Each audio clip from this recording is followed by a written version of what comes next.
আসসালামু আলাইকুম ওয়া রাহমাতুল্লাহি ওয়া বারাকাতুহু। আমরা যে মাদক বিরুদ্ধে যে আমরা র্যালিটা দিছি বুড়ির সঙ্গে, এটা নিয়ে মানুষ কিন্তু বিভিন্ন ধরনের বিভিন্ন মন্তব্য করতেছে। আমি বাজারে হাঁটি প্রায় জায়গায়। তো বুড়িচং যারা পুলিশ প্রশাসন আছেন, আপনাদের আমি বলার কোনো অধিকার নাই, কেউ রাগ নিবেন না।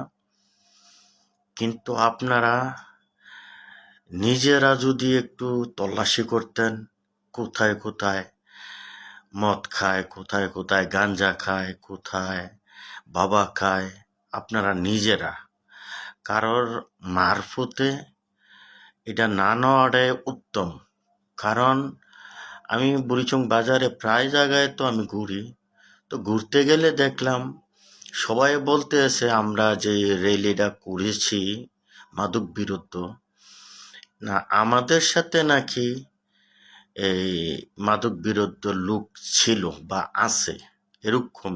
আসলে কিন্তু আমি তা জানি না, এবং কি কে খায়, কে বেচে, কে জড়িত, আসলে আমরা নিজেরাও কিন্তু জানি না। কিন্তু আমাদের সাথে আসিল এবং কি ছিল এরকম একটা ধারণা আমাদের বুড়ির সঙ্গে বিভিন্ন মানুষ বিভিন্ন ধরনের মন্তব্য করে।